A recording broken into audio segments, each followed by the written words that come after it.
My dad screamed, "Get out!" and the whole family backed him. I didn't cry. I didn't beg the next morning.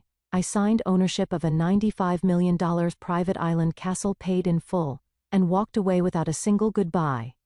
I didn't see it coming the night my father told me to get out of his house. Not because I thought he loved me, or because we were close, but because on the night of my 34th birthday, surrounded by nearly 24 members of the Hawthorne family, he chose to humiliate me with the same calmness other men used when offering a toast. One moment I was sitting at the long mahogany table listening to champagne flutes clink, and murmured conversations swirl around me like smoke.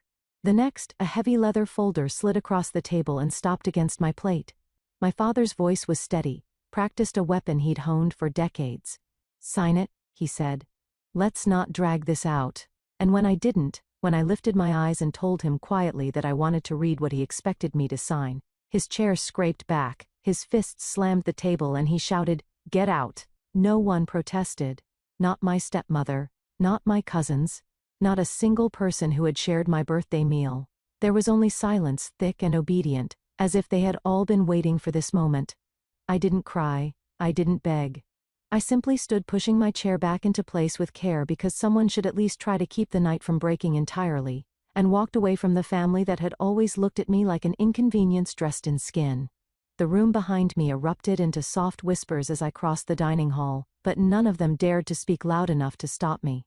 I passed beneath the crystal chandelier that had hung over every Hawthorne celebration since before I was born, and for a brief second, its cold light flashed against the folder my father had tried to force into my hands. I didn't bother taking it. Whatever he wanted from me could wait.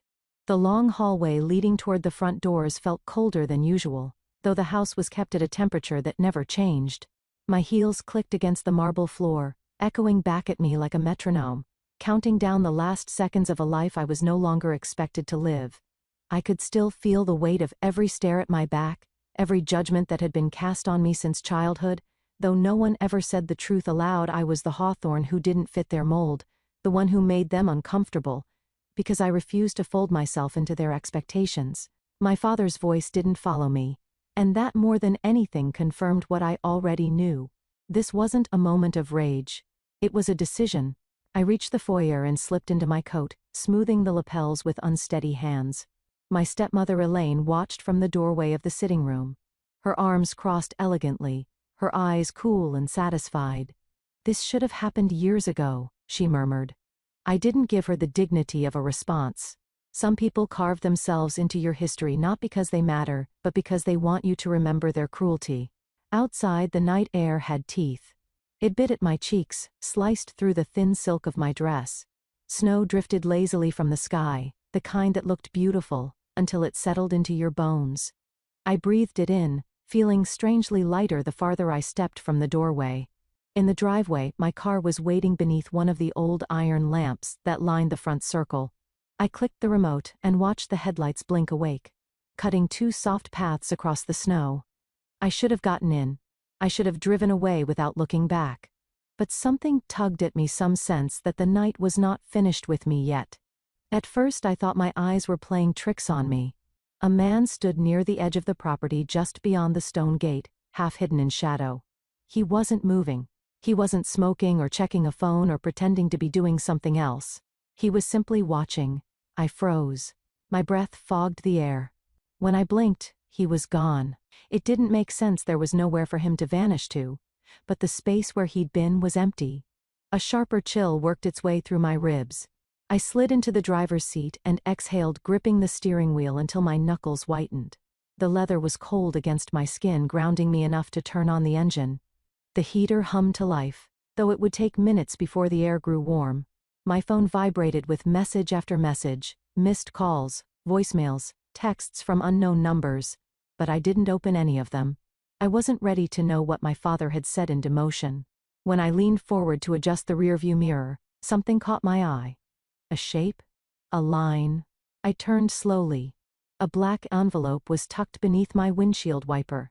My heart began to pound, not in fear, but in recognition, the same stillness I'd felt in the dining room, just before my father stood and severed me from the family.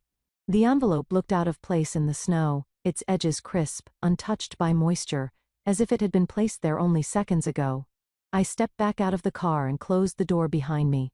The night swallowed the sound. Snow crunched under my heels as I walked around to the front of the car and reached for the envelope, my fingers tingling. My name was written across it in silver ink, steady, elegant, almost ceremonial, Clara Hawthorne. No initials, no flourish, just my name. Inside there was no letter, no threat, no explanation, only a folded document, thick and official, stamped with several seals I didn't recognize. I unfolded it beneath the lamp, and my breath caught in my throat. It was a property transfer.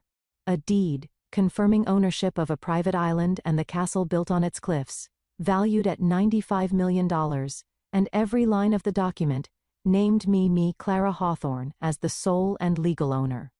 The world swayed a little beneath my feet.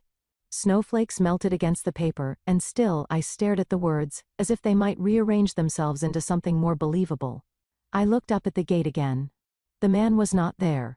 But someone had left me this. Someone who knew exactly when I would walk away from the house. Someone who knew that tonight of all nights I would finally be untethered from my father's control. My phone buzzed again, this time with a message from an unknown number. "We've been waiting for you." I dropped into the driver's seat, pulse roaring in my ears. The envelope rested on the passenger seat like a quiet promise. I locked the doors and pressed my fingers to my temples, forcing myself to breathe. I had been thrown out of my family, cast aside like a mistake, humiliated on my own birthday. But someone else, someone watching from the edges, believed I was meant to inherit a $95 million island. And for the first time in my life, I felt the faint tremor of something I had never been allowed to consider. Maybe I wasn't the exile of this family. Maybe I was the threat. I put the car in drive and pulled away from the house. For the last time, the envelope beside me whispering a truth I wasn't ready to face but could no longer ignore. Nothing about my life was ever going to be the same again. The envelope sat on my kitchen counter like a living thing, refusing to be ignored no matter how many times I walked past it. I had left the Hawthorne estate only hours earlier, snow still clinging to the hem of my dress, my father's voice echoing behind me like the final crack of a whip. Yet somehow, impossibly, the envelope had followed me home, not by magic, but by intention. Someone had placed it on my car. Someone had written my name on it. Someone had been waiting. I poured a glass of water I didn't drink, and leaned both hands on the counter, staring at the folded deed inside the envelope. $95 million. An island. A castle. My name printed on every page, clear and legal and absolute. It made no sense. Nothing about my life. My real life made room for something so immense. Not after the childhood I'd had. Not after being pushed out of the family that had always preferred to pretend I wasn't there. My phone vibrated for the 5th time in an hour. I let it. The missed calls filled the screen in long, suffocating rows, half of them from numbers I didn't recognize. The Hawthorne family used strangers the way other families used napkins for convenience, for cleanup, for the tasks they didn't want their own hands dirty with. I had no intention of answering, but I needed answers of my own. The envelope stayed in my peripheral vision as I grabbed my coat and keys. Outside, the early winter morning cast a gray haze across the parking lot, condensing the world into cold concrete and pale sky. My breath fogged instantly. I scanned the row of cars out of habit, searching for the SUV I thought I'd imagined last night. It wasn't there. I didn't feel relieved. On the way to Evelyn's office, traffic moved in fits and starts. My mind kept dipping back into the same loop in spite of myself. My father sliding that thick folder across the table, the way the entire room had gone still when I said I wanted to read it, the way no one, not one person, had stood up for me when he told me to get out. The humiliation stung less than the silence. But the envelope had changed the terms. Whatever Gregory thought he controlled, whatever he believed he could force me into this island, this castle did not come from him. That alone meant more than he ever intended. Evelyn's building rose sleek and mirrored from the edge of the financial district, reflecting a sky that looked ready to snow. I hurried through the lobby, keeping my head down, and took the elevator to the 12th floor. As soon as it opened, Evelyn stepped out of her office, phone in hand, eyes sharp. "Clara," she said, breathless. "You brought the documents." I held up the envelope. She gestured me inside and locked the door behind us. Her office had always been modern and meticulously organized, but this morning it looked different, tense, as if the air itself had been tightened. Evelyn pulled on a pair of thin gloves and motioned toward the table. Sit, she said. Show me. I unfolded the deed again. Evelyn leaned over it, examining each seal, each signature, each embossed marking.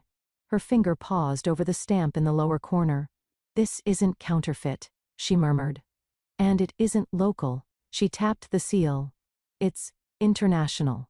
Whoever transferred this did so in a way designed to bypass your father's reach.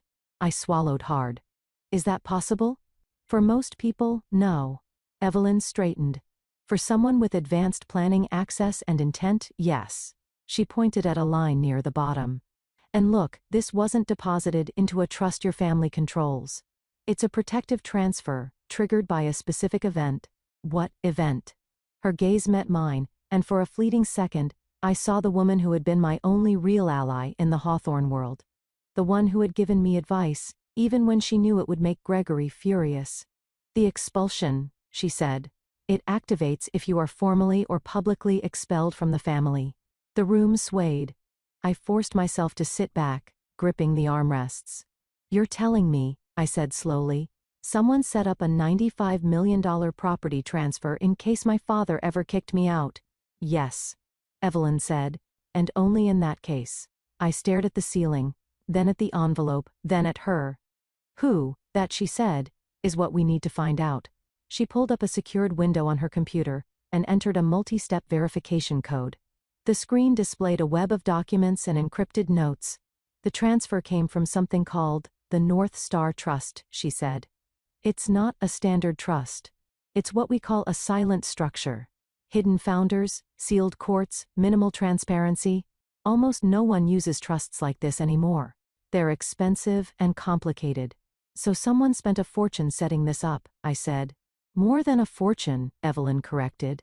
A fortune isn't enough to keep something secret from your father. My hands tightened in my lap. That familiar childhood dread always waiting for the next trap. The next manipulation rose like a ghost, but it collided with something harder this time. Something steadier. Why would anyone do all of this for me? I asked. Before Evelyn could answer, my phone buzzed again. I turned it over to silence the screen, but the preview showed enough of the messages to make my stomach twist. Lila, I hope you're proud of yourself. Brent, we warned you, now look what you've done. Unknown number. You're going to pay for this. I placed the phone face down on the table.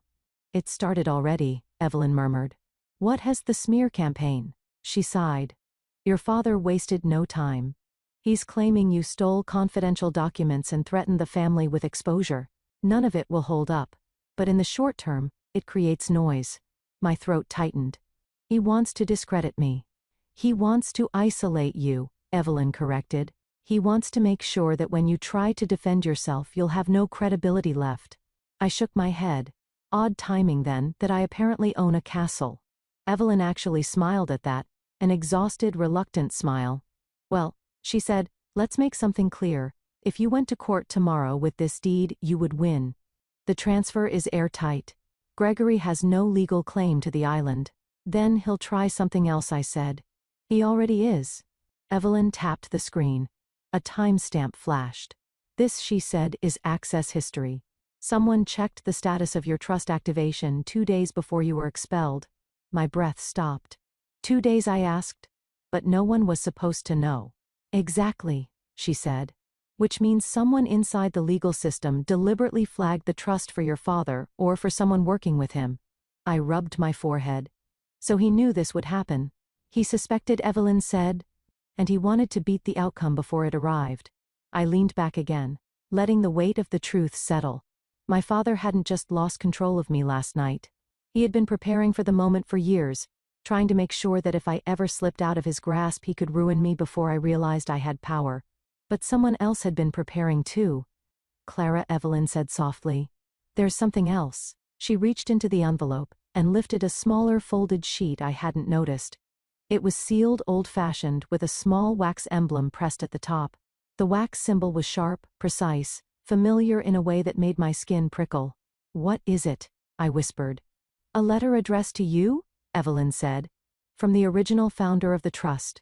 I hesitated. My pulse thudded in my ears.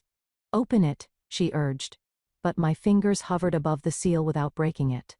A trembling sense of recognition curled inside me like the moment before a memory surfaces, or a truth you've been trying not to feel. Evelyn watched me carefully. She didn't force me. She didn't speak. I lowered the letter. "Not yet," I said quietly. "I need to understand more first." Evelyn nodded. "Then let's answer what we can." She reviewed a series of encrypted records while I paced the office. The snow outside had begun to fall harder, thickening against the glass.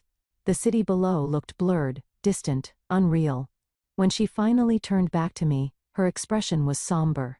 "Clara, she said your father is already preparing a legal challenge against you. He's claiming the trust activation is fraudulent. He wants an injunction placed on your ownership of the island." I bit the inside of my cheek. "He can't touch the deed. He can make life difficult," she corrected. "He can spin this into a narrative where you're unstable or being manipulated." "That's always been his narrative," I snapped. "Even when I was a child." Evelyn stepped closer. "Then it may be time for you to stop letting him decide who you are." The words hit deeper than she intended. The room fell still. For a moment, I felt something inside me shift. Not anger, not fear, but a quiet certainty growing roots. "I want to go to the island," I said. Evelyn blinked. "Now yes," I said. "I need to see it. I need to know what this really is. If someone built a trust to protect me, if they spent years preparing for this moment, I want to understand why." Evelyn nodded slowly. "I'll arrange transportation, and Clara, be careful. If someone did this for you, they knew exactly how dangerous your family could become." "I know," I murmured. "I've known my whole life." I picked up the envelope and slid it into my coat, feeling the weight of it settle against my ribs. Then I stepped out into the hallway, the snow swirling beyond the window panes like a world rearranging itself. By the time I reached the elevator, another text arrived from an unknown number. "Don't trust anyone." I stared at the screen, then turned the phone off completely. For the first time since leaving the Hawthorne estate, I felt an unexpected calm settle inside me. My father had taken everything from me, my childhood, my place in the family, my voice. But he hadn't taken this. The island existed. The deed was real. The truth was waiting. And I was done running from anything with the name Hawthorne attached to it. Whatever waited for me offshore answers danger ghosts, I was going to face it. Alone, if I had to. But not afraid. The salt air hit me before the island even came into view, sharp and cold, and strangely clean, as if the world I'd left behind hadn't followed me across the water. The seaplane shuddered as it descended its float, slicing toward the gray-blue waves. The pilot hadn't spoken more than a dozen words since we left the mainland. But when he finally pointed ahead, his voice carried a note of something almost reverent. "There," he said, "your island, my island." The words didn't feel real, not when I'd woken up this morning in a one-bedroom apartment still smelling faintly of last night's humiliation, not when only 12 hours earlier my father had thrown me out of a house that had never truly been mine. And certainly not now, as a jagged silhouette rose from the waterstone walls, towers, ironwork, a castle carved into the cliff as if it were daring the sea to swallow it. The plane skimmed onto the water, bounced once, then steadied itself as it drifted toward a narrow wooden dock. A single figure stood waiting. Even from a distance he didn't move the way people did when they were uncertain. He stood with his hands clasped behind his back, posture straight, despite the wind, his dark coat billowing like a flag in a storm. "That'll be Jonas Hale," the pilot muttered, "caretaker, loyal as they come, or so I'm told," told by whom he didn't elaborate. The floats kissed the dock, and the pilot tossed a rope to the man waiting. Jonas Hale secured the line with practiced efficiency, then turned toward me. When I stepped onto the dock, the boards creaked beneath my weight, but he didn't extend a hand to steady me. He only inclined his head, studying me with an intensity that made me hesitate. "Miss Hawthorne," he said, "welcome to Bastion Island. The castle has been prepared for your arrival." Prepared. As if someone had known I would come today, not months ago or years ago, but today. The thought pressed against my ribs. "Thank you," I said softly. He motioned toward a path that led upward into the cliffs. The wind tore at my coat as I followed him, my footsteps crunching against gravel and stone. The air smelled of rain and distant storms. Above us the castle rose in layers, arches, ramparts, narrow windows set into thick walls. It was beautiful in the way abandoned cathedrals were beautiful. Quiet, solemn, holding secrets that had been allowed to gather dust. Inside the main hall, warmth greeted me instantly. Jonas must have lit the fires earlier. The scent of cedar crackled through the room, mixing with the faint tang of sea salt that had wedged itself permanently into the stone. "I've arranged a tour," he said. "There are areas you'll need to understand before we discuss the trust." The trust, the castle, the island. Somehow, all of it felt woven into a single thread I hadn't yet tugged. "Before that," I said, "may I ask something?" "You may ask anything," he replied. "How long have you known I would come?" His expression shifted, but only barely. A flicker of something like grief or memory or loyalty. 3 years, he said. "I was instructed to keep the island in perfect condition. I was told that when you arrived, I would know." My skin prickled. "Told by whom?" "By the original owner." He paused. "By William Hawthorne." The name struck me like a cold wave. I had never met him. My father spoke of him rarely, and when he did it was with bitterness so thick it coated the conversation. William the eccentric uncle. William the idealist. William the man who left the family and never returned. "I didn't know he knew you," Jonas finished gently. "Oh, he knew you. He prepared this place for you." The ground beneath the certainty of his voice felt unsteady. I followed him deeper into the castle, into a corridor lined with portraits long since darkened by time. None of them bore faces I recognized. At the end of the hall he pushed open a heavy iron door. "This," he said, "is the records hall." The room was carved directly into the cliff. Thick, reinforced walls, temperature-controlled vents humming softly. Shelves lined the perimeter filled with boxes, binders, leather portfolios. In the center sat a desk bolted into the stone itself. Jonas touched a panel near the door, and a muted blue light spread across the ceiling. "These documents," he said, "belong to the Hawthorne family. Most of them were gathered by William not for preservation but for protection." "Protection from what?" I asked. He didn't answer. Instead, he stepped toward a metal drawer and pulled it open. Inside lay a folder stamped in red ink, "Restricted Access Hawthorne Agreements." My breath caught. Gregory had shown me a folder last night too, something he wanted me to sign, something he refused to let me read. Something he believed would keep the family's assets intact. Something that in hindsight had been designed to trap me. Jonas placed the restricted folder in my hands. "There are truths in here your father never wanted you to see." I opened it slowly. Contracts, letters, signatures, some I recognized as my father's, some I didn't. Clauses that bent morality into something unrecognizable. Documents outlining financial decisions that were never meant for daylight. The farther I read, the colder I felt. "Why would William collect these?" I whispered. "Because he believed someone would need them," Jonas said. "Someone who could not be controlled. Someone who would one day be pushed out and forced to choose between silence and truth." My chest tightened. I closed the folder and looked at him. "You mean me?" "Yes," he said simply. "I mean you." The enormity of it pressed against me until I could barely breathe. William had left the family decades ago, but he had never walked away from the truth. And he had never forgotten me, even though we'd never met. "What else did he prepare?" I asked. Jonas led me through a side passage into a spiral staircase that wound upward into the highest part of the castle. We emerged into a narrow hall lined with old oak doors. Most were shut, but one at the very end stood apart, metal not wood, and fitted with a biometric scanner. As I stepped toward it, the scanner blinked awake. Jonas inhaled sharply. "It's recognizing you." "That's impossible," I whispered. "No," he said. "It's intentional." I raised my hand slowly, letting the scanner read me. A soft tone sounded. The machine flickered, then displayed a message in sharp red letters. "Access not yet authorized, conditions incomplete." A shiver trailed down my spine. "What conditions?" I asked. Jonas shook his head. "William never told me. Only that the room would open for you when the time was right. Not before." I stared at the steel door, feeling the weight of something waiting behind it. Something William didn't want anyone but me to see. Something he believed I would need.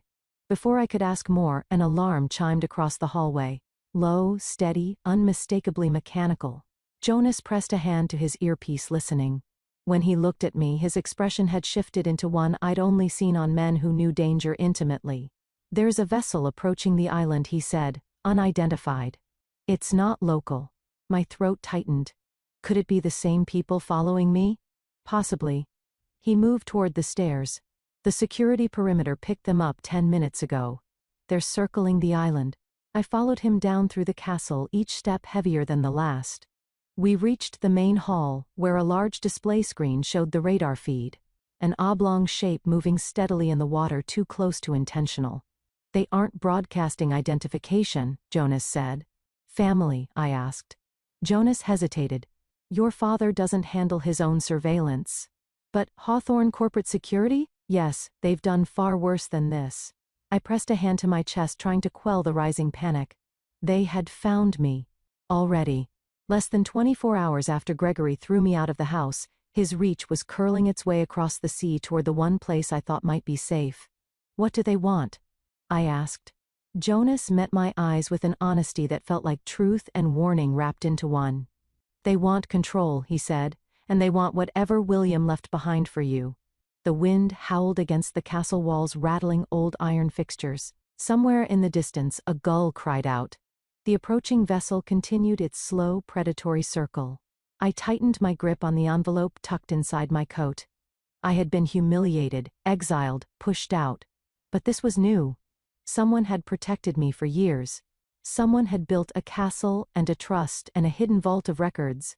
Someone had believed I would eventually face the family that had tried to crush me. Someone had believed I would fight. The radar beeped again, sharper this time. Jonas straightened. They're getting closer.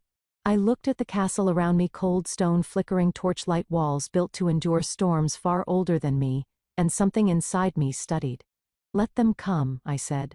Jonas studied me for a moment, surprised, then nodded once, and as the vessel edged nearer, as the wind thickened and the sea churned below, I realized that whatever truth waited behind the locked steel door upstairs, whatever secrets William had left for me, they were no longer something I feared. They were something I needed. Because the moment I stepped onto this island, my life ceased to belong to Gregory Hawthorne. And for the first time, it began to belong to me. The storm rolled in faster than I expected, swallowing the horizon in a curtain of gray that made the sea look deeper and more dangerous. By the time Jonas and I finished reviewing the castle's perimeter alarms, the wind had begun to rattle the shutters, sending long hollow groans through the old stone corridors. I stood beside him at the massive window overlooking the eastern cliffs, watching the dark silhouette of the unknown vessel as it continued its slow, taunting loop around the island. They're testing us, Jonas said quietly, testing the defenses, testing your reaction. My reaction, I repeated as if it were a word that belonged to someone else. He turned toward me with something like sympathy softened by caution. You're not just the resident of this island, Miss Hawthorne. You're its owner, and that means anyone who comes here is responding to you. The truth of that settled into me like ice and heat at the same time. I wrapped my arms around myself, stepping back from the window. If my father sent them to intimidate me, he wasted the trip. I don't scare easily anymore. A half smile flickered at Jonas's mouth, the first hint of warmth I'd seen in him. No, he murmured. You're much more like William than I expected. The air stilled. My heartbeat rose to my throat. You keep saying that I said, that he knew me, that he prepared all this for me. But I never met him, not once. Why would he? Jonas held up a hand, stopping me. I understand your questions. And your own answers. But the records hall wasn't the only place where William left his intentions. He nodded toward the opposite wing. There's something else you need to see. Something he insisted would matter when your father eventually turned on you. Eventually, I echoed. So it wasn't an if. No. William never used the word if. Lightning cracked across the sky, illuminating the hallway for a moment, before plunging it back into dim firelight. Jonas led me down a long passage I hadn't noticed before, a narrow corridor lined with high glass windows that framed the storm as if it were a moving portrait. Each flash of lightning threw our shadows across the stone floor in ragged shapes. At the end of the corridor, Jonas paused before a tall wooden door reinforced with steel bands. A heavy lock sat in the middle, not old but high-tech, the kind corporations use to guard sensitive archives. William called this room the Quiet Vault, Jonas said, as he pulled a keycard from inside his coat. It was where he placed documents he didn't want the Hawthorne family to know existed. That sounds like everything I've ever needed, I muttered. He didn't smile this time. Instead, he scanned the keycard and entered a code into the keypad. A soft click echoed through the hall, followed by a mechanical hum as the lock disengaged. The door swung open. The air inside was cooler, stiller, as if the room had not been disturbed in years. Shelves lined the walls from floor to ceiling, each stacked with boxes of varying sizes, some leather-bound, some steel, some paper. A dim light glowed overhead, illuminating the dust motes that drifted in slow circles. Jonas stepped aside. He wanted you to see this first. On a small pedestal near the center of the room, lay a bundle of documents wrapped in dark cloth. I approached it slowly, heart pounding, and lifted the fabric. Inside was a ledger, an old one. Its edges were frayed. Its cover worn, its pages thick beneath my fingers. I sat on the wooden bench beside the pedestal and opened it. The first page stole my breath. It wasn't financial records. It wasn't a list of transactions or properties or trust arrangements. It was a journal handwritten, belonging to William Hawthorne. The ink had faded in places and the handwriting slanted sharply, decisive, urgent. I skimmed the first paragraphs and felt a quiet tremor pass through me. Today, I made my decision. I will not allow Gregory to inherit the full Hawthorne power structure, not while he builds his empire on manipulation, not while he believes no one will ever challenge him. My throat tightened. I turned the page. There is someone else who can. Someone he cannot control, someone he already fears. Beside me, Jonas drew a careful breath. He didn't write names, he said. Not in that journal. Not in case someone got to it. But the meaning isn't subtle. I felt as though every word on the journal pressing my palm against the leather cover as if it could steady me. But why? Why would he choose me? Jonas hesitated. Because William believed Gregory would turn on you eventually. Because he believed the truth would find you. And because he trusted you more than anyone else with what he uncovered. I opened the journal again, flipping through entries dated over a decade apart. They weren't daily logs. They were fragments, observations, warnings, research, suspicions. A pattern began to emerge. The more I read, William had been tracking Gregory's operations long before anyone else knew what he was capable of. And there were letters. Carbon copies William had written and never sent. One addressed to an attorney, one addressed to a journalist, and one addressed to me. I lifted it gently, noticing that, unlike the others, it was sealed. May the 1st, I whispered. Jonas nodded. I cracked the seal. The letter was short, only a few lines, but each one carved into me with unsettling precision. Clara, if you are reading this, then the day I feared has arrived. Gregory will never tolerate dissent, not from me, not from your mother, and not from you. But you are stronger than you know, and this island is proof. Everything here was built to protect the truth, including the truth about yourself. Find the people he silenced. Find what he hid. You are the one I chose. My vision blurred for a moment. My mother, I said softly, the word catching. He mentioned my mother. Jonas lowered his gaze. There are things you should know, but not all of them today. Not yet. I gripped the edge of the bench. He said, Gregory silenced her. Jonas's silence was answer enough. Lightning flashed again, and thunder cracked so loudly it shook the floor beneath us. The storm outside was intensifying, waves pounding the cliffs like fists. I looked up at Jonas. Tell me the rest. He hesitated long enough to make me wonder if he would refuse. Then he said, Your mother was not the problem, your father was. Heat prickled behind my eyes. What did he do? He made her disappear. My breath left me in a shudder. No, I whispered. He told me she died. He told me he lied, Jonas said. And William spent years trying to uncover what really happened. Bastion Island became his refuge, his archive, his war room, and now it's yours. The shock of it pulsed through me, sharp enough to make the world blur. I stood needing movement, needing air that didn't hold so much weight. Jonas followed me to the doorway, then stopped abruptly. The hallway was no longer quiet. A strange low hum vibrated through the air, barely audible, but unmistakably mechanical. What is that? I asked. Jonas stepped forward, slowly placing his hand on the wall. It's coming from the exterior sensors. The vessel is close, too close. The hum grew louder, resonating through the stones beneath our feet. Jonas hurried to the window at the end of the hall and threw the shutters open. A spotlight swept across the cliffs, cutting through the storm and casting jagged shadows across the castle walls. "They're scanning the perimeter," he said. "They're looking for structural entry points." My pulse quickened. "For what to come inside?" "For whatever your father wants," Jonas answered. "He doesn't send people to observe. He sends them to retrieve." We hurried down the winding staircase toward the main hall, the sound of the storm pressing closer with every turn. When we reached the bottom, Jonas activated the internal defense system. Steel shutters sliding over windows, reinforced doors locking into place, dim lights switching to emergency hues. I stood in the center of the hall watching as the castle transformed itself into a fortress around me. "Miss Hawthorne," Jonas said carefully, "we have to assume they'll escalate." "Why?" I said. "What could they possibly want that badly?" He looked at me with an expression that mixed sorrow and warning. "Everything." Thunder boomed again, shaking dust from the rafters. Jonas moved toward the control panel, entering commands I couldn't decipher. "The castle will hold," he said. "It always has." "And me?" I asked. He turned, meeting my gaze with unwavering certainty. "You'll hold too. You're a Hawthorne, but not his kind." I exhaled shakily.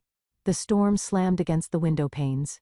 The vessel's spotlight swept across the courtyard, once more lingering this time, as if studying me through the walls. "Jonas?" I whispered. "He's never let me go." "Not really, not once in my life." "He didn't let William go either," Jonas said. "And William fought to protect the truth until his last day." A tremor moved through me. Not fear, but something steadier, something sharper. Resolve. I stepped closer to the window. The vessel hovered just beyond the rocks, waiting, watching, circling like a threat dressed in steel. "I'm done letting him decide what happens to me," I said. Jonas nodded as if he'd been waiting for exactly that. Then he said, "Good. Because tonight, Miss Hawthorne, your father just declared war." The wind howled, the lights flickered. And somewhere deep within the castle, something that had been silent for years, finally stirred. Jonas found me in the library just after dawn, though I hadn't truly slept.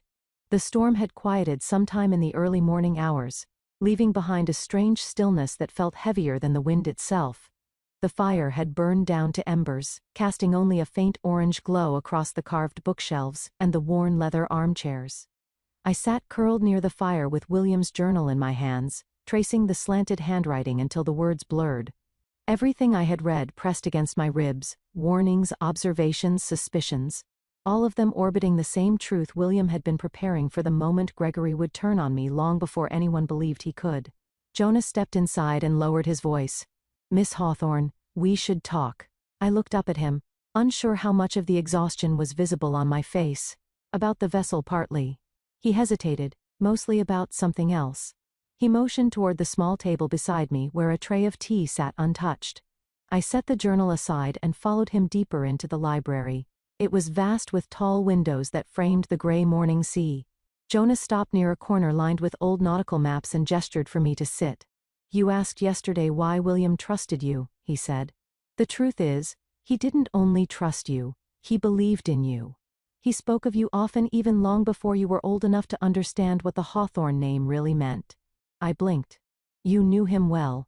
"I served him for nearly 20 years, Jonas said. "Long enough to see the burden he carried. Long enough to see the cost." He moved toward a shelf and took down a small dust-covered box. He handled it with surprising reverence. "This belonged to him," Jonas said softly.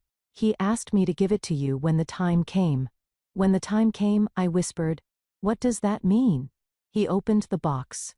Inside was a sealed envelope. My name was written across the front in tight, careful handwriting, more careful than the journal, more deliberate. Beneath the envelope lay a simple key, old and iron-worn, tied to a red ribbon. The air thickened in my chest.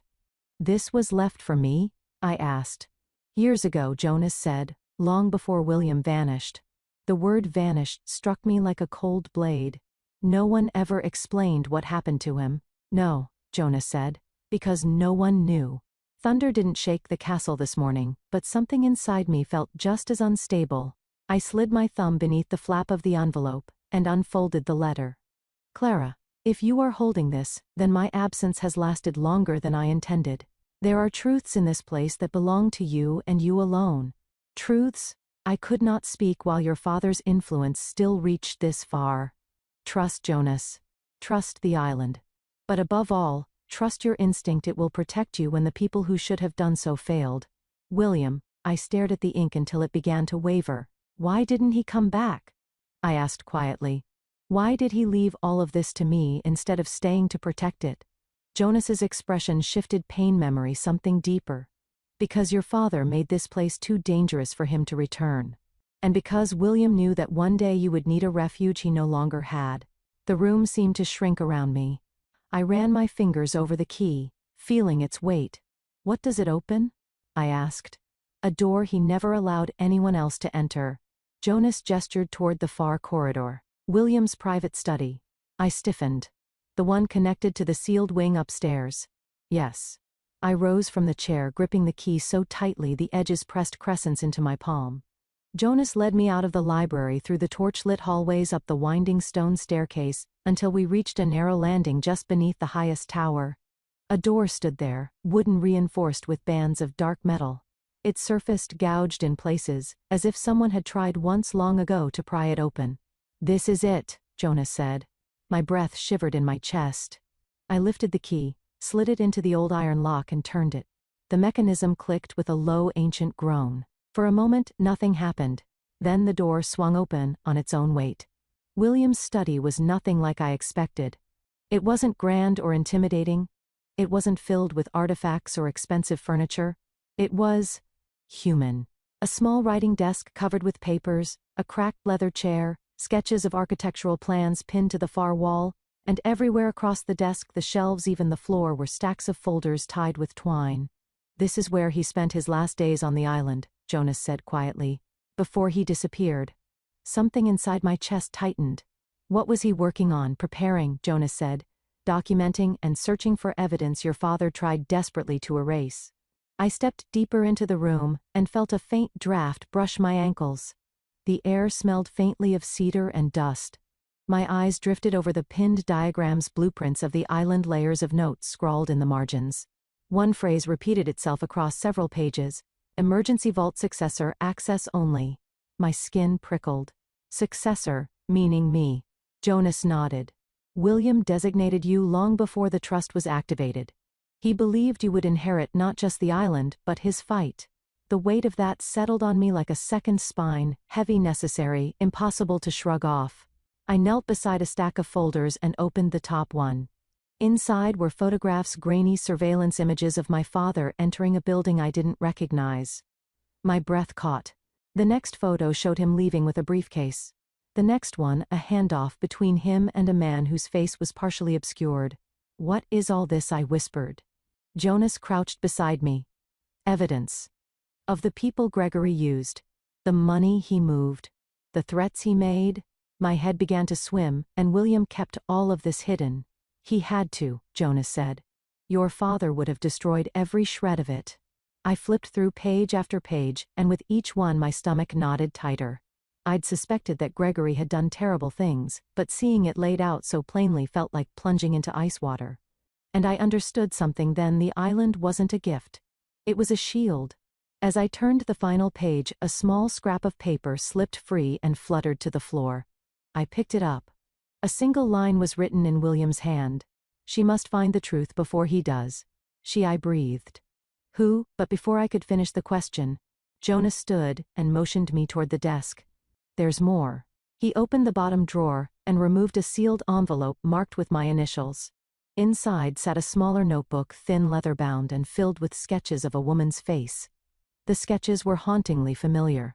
A woman with soft eyes, strong features, a quiet sadness carved into her expression. The lines of her face echoed mine in a way that made my breath falter. This is, I whispered. This is my mother. Jonas nodded. William didn't just know her. He tried to protect her. My throat burned. From Gregory. Yes. The room tilted, the truth bending the world at its edges. I clutched the notebook to my chest. He made her disappear. I whispered. Jonas didn't answer. He didn't need to. The storm outside had begun again, wind rattling the old shutters. I swallowed against the rising ache in my chest and forced myself to breathe. There's something else you need to see, Jonas said. He led me to the far corner of the study, where a narrow door stood half hidden behind a hanging tapestry. He pushed it open, revealing a steep stone staircase descending into darkness.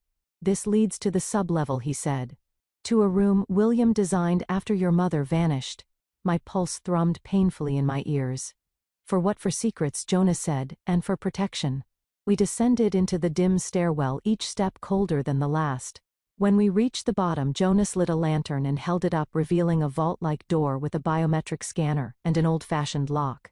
The key you have opens this part, he said. My fingers trembled as I inserted the key. The lock released with a heavy clunk. Jonas pressed his hand to the scanner panel, and it flickered to life. Your turn, he said. I pressed my palm against the scanner. The machine word processing, searching. Then access granted. The vault door slid open. Inside was a room unlike any other in the castle. Not cold stone, not old wood, but glass and steel and light, modern, deliberate, humming faintly with power. On the central table lay a thick binder worn at the edges as if handled often. Above it, a single sentence had been etched into the glass: for Clara when she is ready. My knees nearly buckled. Jonas set the lantern aside. This is the file William never meant your father to find. The file he spent his final years building. The file he believed you would need more than anything else. I stepped toward the table, heart thudding painfully, fingers brushing the cover. Inside, I already knew, was a truth large enough to crack open everything I had ever believed about my mother, about Gregory, about the woman I was becoming. I pulled the binder closer. Jonas stepped back to give me space, and for a moment the only sound in the room was the quiet hum of the vault and the storm raging above us, as if the island itself were holding its breath, waiting for me to turn the page. The binder felt heavier than it should, as if the weight inside it wasn't paper, but a truth that had waited too long in the dark. I opened the cover slowly, expecting another ledger or stack of contracts, something financial, something cold. But the first page wasn't a document at all. It was a photograph, a grainy image of my father standing beside a woman I had never seen before. Her face was turned slightly away, her features soft and blurred by time, yet unmistakably familiar in a way that made my stomach lurch. Something in the shape of her jaw, the slope of her cheekbone. A likeness I'd spent my whole life wondering about without any proof. Jonas stepped closer. That's the image William asked me to protect. I traced the outline of her face with my eyes. Who is she? We don't know her name, Jonas said carefully. But we know what she was. I swallowed hard. And what was she? His gaze lowered. A witness. One Gregory wanted to silence. Before I could ask more, the vault lights flickered. Jonas lifted his head sharply. We both listened. A muffled chime echoed from the upper hallway, the castle's internal alert system. Not an intruder alarm, not a threat signal. A communication alert. Jonas turned toward the stairwell. Someone is trying to reach you. We climbed back up the narrow stone stairs, the echo of the alert bouncing off the walls like a heartbeat out of rhythm. When we reached the main level, Jonas walked briskly toward the library, where the communication console sat in the corner, like an old radio operator's desk. The screen was lit with dozens of notifications. But one stood out, dozens of news alerts, images of my face. Headlines scrolling so fast my eyes barely kept up. Journalist Harper Lane releases statement on Hawthorne family. Hawthorne heir threatened and desolate dispute over private trust may involve criminal cover-up. I stepped closer. My hands began to tremble. Why is this happening? Jonas scanned the screen. Because your father anticipated your absence. And he's responding with force. The phone on the desk buzzed. Jonas answered, placing it on speaker. Evelyn's voice came through, sharp and breathless. Clara, tell me you're safe. I'm fine, I said, though my voice shook. You're trending nationally, Evelyn said. Your father went public this morning. He claims you stole sensitive documents from the family estate. He's calling you mentally unstable and emotionally compromised. My chest tightened. He's trying to discredit me before anything can surface. Exactly, Evelyn said. But that's not the worst of it. My breath caught. What else? Gregory filed an emergency request with the federal court to freeze all your assets, including the island transfer. I sat down slowly, the world tilting. He can't touch it. He's trying, she said. And if he succeeds, he'll argue you have no legal right to remain on the island. Every muscle in my body stiffened. He wants me off the island, I whispered. He wants you isolated, Evelyn corrected, cornered, discredited, and quiet. Jonas leaned over the console. There's more. He clicked through alerts until a video opened on the screen. Harper Lane made a public statement this morning, naming you directly. The screen filled with the image of a woman in her late 50s, sharp eyes, gray-streaked hair pulled into a tight knot, a voice made of smoke and steel. I have reason to believe, she said calmly, that Clara Hawthorne is the only person left with access to information that could expose serious crimes at the highest levels of the Hawthorne family. My breath caught. Harper continued. I am willing to testify on her behalf, and I know others who will. But I fear Gregory Hawthorne has already set into motion efforts to silence her. The screen cut out. I blinked hard, feeling the message sink beneath my skin. She risked everything, I murmured. For me. Evelyn exhaled sharply through the phone. Harper has been investigating your father for over a decade. William trusted her. I think she's trying to protect you. My heart thundered. What does she know more than anyone else alive? Evelyn said grimly. But Gregory knows that too, which means she's in danger. The castle lights flickered again twice, then steady. Jonas's expression hardened. That wasn't weather. The external cameras just picked up a drone near the southern cliff. I spun toward him. Another one. This one is bigger, Jonas said, lowering the blinds and adjusting the monitor. Military grade, someone wants live surveillance footage. I stared at the screen. A sleek drone hovered just beyond the defensive perimeter. Is that Gregory's? I asked. Jonas nodded. His team, at least. They use drones like this to record structural weaknesses in buildings. My stomach dropped. Weaknesses for what? Jonas turned toward me. For entry. I stood there, trembling not from fear alone, but from fury rising like something volcanic inside my chest. He's escalating, Evelyn said through the speaker. Clara, you need to understand your father is terrified. Terrified of whatever William left behind for you. Terrified. Something about that word steadied me. Because Gregory had never feared me before. And yet now he was circling my island like a predator sensing a trap. Jonas? I said quietly. What was in the vault I opened downstairs? The binder, the drafts, the surveillance images? What were they leading toward? Jonas hesitated. The thing Gregory worked hardest to bury. And, what's that? That William wasn't acting alone, Jonas said. He had help. A partner. Someone deeply connected to your family's past. I froze. You don't mean my mother. Jonas lowered his gaze. I believe your mother uncovered something. Something William tried to protect.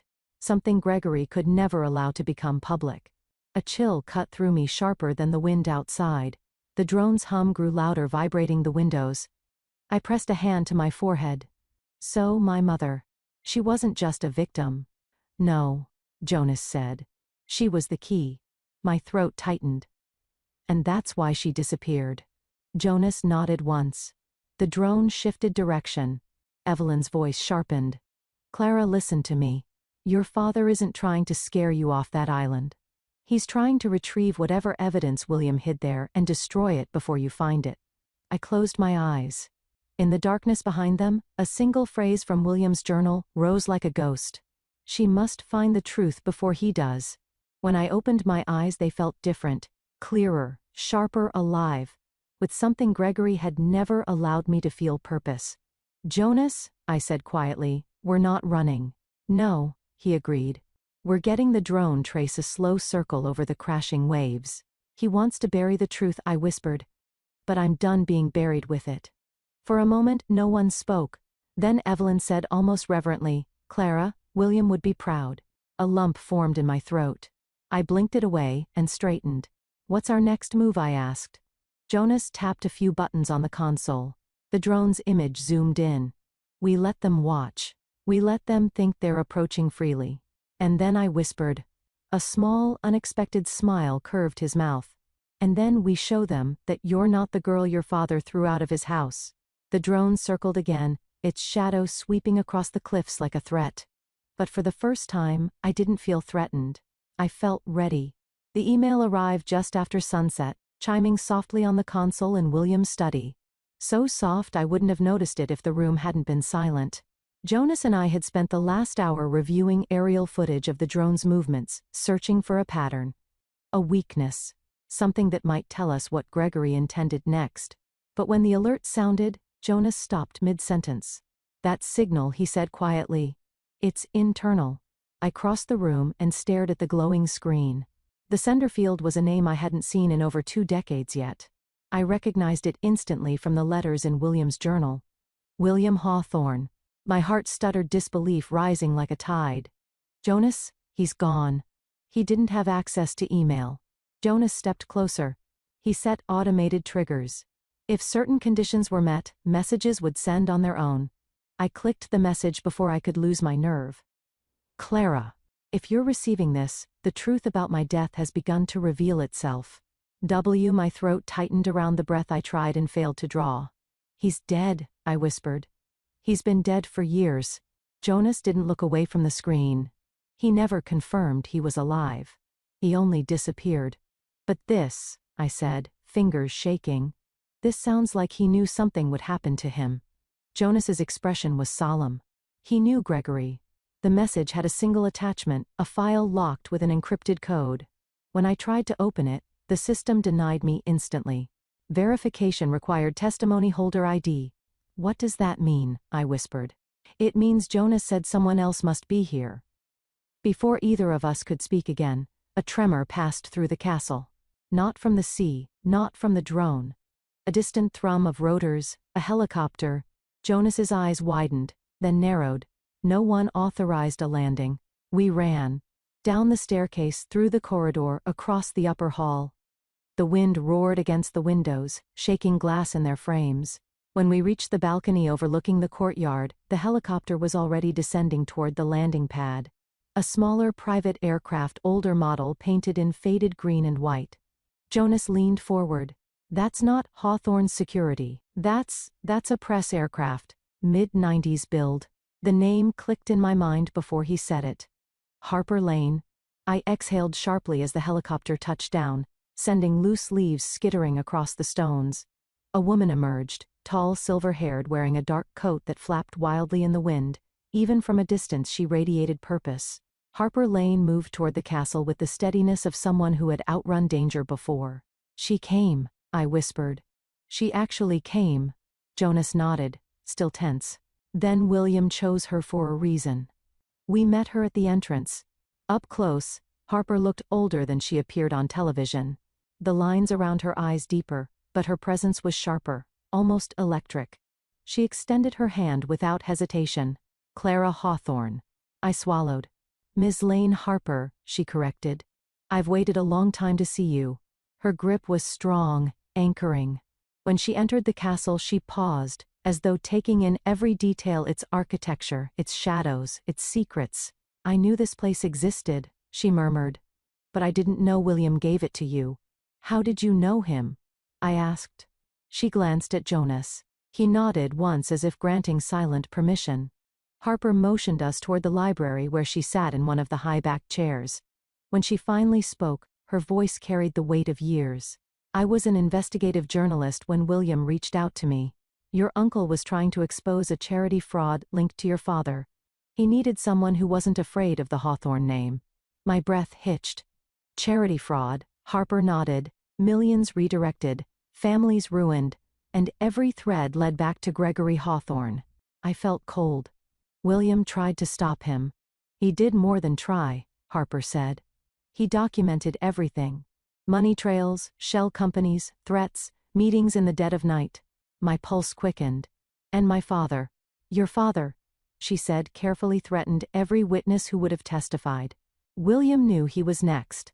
Jonas paced slowly near the fireplace, as if he'd said, "Witnesses?" I whispered. "Plural." Harper's eyes sharpened. "There were 2. My heartbeat thudded in my ears. "William. And you're not ready for that name yet," Harper said gently. "But you've already seen her picture." The photograph from the binder flashed through my mind. The woman beside Gregory, the woman with my cheekbones. "My mother," I breathed. Harper didn't deny it. Lightning forked across the sky, illuminating the room in a stark flash. Harper opened her coat and removed a small waterproof case. She placed it on the table between us. "This," she said, "is what William gave me before he disappeared. He told me you were the only person who could open it." My hands shook as I lifted the case. Inside was a USB drive, simple silver, unassuming. Jonas inhaled sharply. "William's testimony." Harper nodded. "The last version he recorded.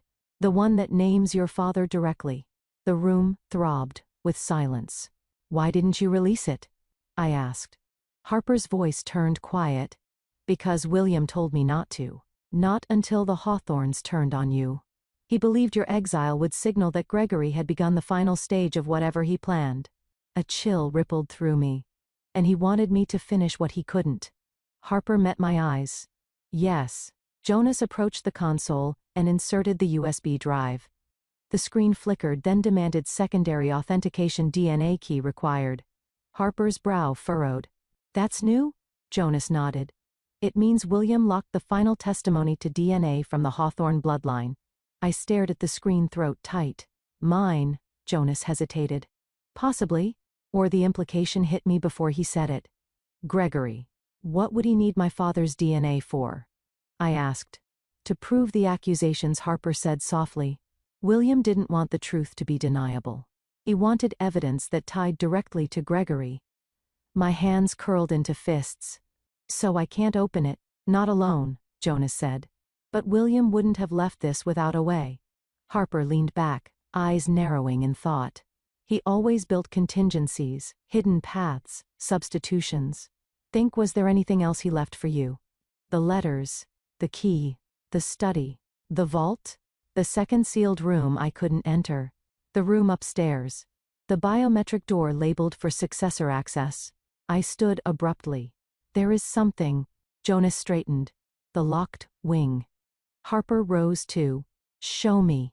We moved quickly through the castle, the thunder growing louder overhead, the walls seeming to shudder with each heavy strike. When we reached the narrow hallway leading to the sealed room, the scanner flickered, as if sensing us before we reached it. I stepped forward, letting the light wash over my face. The screen blinked. "Partial match detected. Second key required." Harper exhaled. "Your mother?" I stared at the glowing panel, heart pounding. "Jonas," I whispered. "What was her name?" He looked torn, as if holding a truth he'd guarded for years. Finally he said, "Leora." The name hit me like a physical blow. Beautiful, haunting, familiar, even though I'd never heard it spoken. Harper touched my shoulder. "Clara. She's not gone. Not entirely. William preserved everything she left behind. It may be in this room." My breath caught. The scanner waited. Another rumble of thunder shook the floors as Jonas opened a small panel near the base of the wall, something I hadn't noticed before. Inside was a fingerprint reader, and a second biometric input for an item recognition pad. "Item," I whispered. Jonas nodded. "Something that belonged to your mother. Something that still carries her imprint." The world narrowed around me. I tried to think, letters, sketches, the notebook. Then I remembered. The necklace. The silver pendant from the binder, worn and tarnished but clearly loved. I pulled it from my pocket and placed it on the sensor. A long pause. Then match confirmed. Access granted. The locks disengaged with a deep mechanical groan. The door eased outward, releasing a draft of cold air that smelled faintly of lavender and thyme. Harper's voice trembled. "Clara. This room belonged to your mother." I stepped inside slowly, heart splitting open with every breath. Photographs lined the walls. Letters were tucked into drawers. A shawl draped across the arm of a chair. The ghost of a life stolen too soon. At the far end sat a box carved with two initials interlocked. W+L. I approached it, hands trembling, and lifted the lid. Inside was a slim envelope sealed with wax. "To my daughter Leora." The room fell away. The sea fell silent. Even the storm seemed to hold its breath. Harper whispered, "Clara, open it." I slid my finger beneath the flap. Inside was a letter written in a hand so fluid and gentle it felt like a touch. "My dearest Clara, if you are reading this, then the truth has begun to find you. And you must not turn from it. You were never meant to live in your father's shadow. You were born from the fight against everything he built. William protected me when I had nowhere else to go. He protected you when I no longer could. You will hear terrible things about Gregory. Believe them. But do not let them define you. When the time comes, follow the path William left. It will lead you to the truth about him. And about me. With all my love, Mama. My breath shattered. Jonas looked down, eyes damp. Harper turned away, giving me space. I clutched the letter to my chest, feeling something fierce and fragile crack open inside me. A grief I'd never been allowed to feel. And a certainty I had never known I had not been abandoned. I had been protected. And someone my mother had trusted me to finish what she could not. When I finally lifted my head, my voice was steady. We opened the testimony, I said. And then we bring down everything Gregory ever built. Harper nodded once. Jonas bowed his head like someone witnessing the return of something sacred. And somewhere outside the castle walls, as lightning split the sky, the drone continued circling. But now I knew it wasn't hunting me. It was running out of time. The letter from my mother stayed in my hands long after the others had drifted away to give me space. I stood in the center of her room. Her real room frozen in time while the storm pressed against the castle walls in restless, uneven waves. The lavender scent hung faintly in the air, subtle and aching like a memory trying to survive inside stone. I read her words again, tracing them with my thumb. You were never meant to live in your father's shadow. You were born from the fight against everything he built. Each line was a revelation. Each stroke of her pen felt like she had reached across the years just to reassure me. She had loved me. She had tried to protect me, and my father had taken her away because she knew something he couldn't allow to survive. Clara, Jonas said softly from the doorway. There's more we need to uncover. Are you ready? No, I wasn't. But ready had never mattered in the Hawthorne family. Only will. I folded the letter with care as if it were a living thing and slipped it inside my coat. Show me what comes next. We walked together through the quiet corridors until we reached the records hall. Harper was waiting there, standing over a stack of documents spread across the central table. The blue security lights overhead flickered as the wind swept hard against the windows. She didn't look up when we entered. Your mother was extraordinary, Clara. The words made my chest tighten. Tell me what you know. Harper exhaled, slowly bracing herself. Your mother was the first person brave enough to confront Gregory about the charity fraud. She discovered the missing funds, millions, and she traced them back to offshore accounts your father created. A shiver crawled through me. What did she do? She gathered evidence, Harper said. She prepared to testify, and she trusted the wrong people with the truth, meaning him, I said. Yes, Harper murmured. Gregory found out and everything changed. Jonas crossed his arms, jaw tight.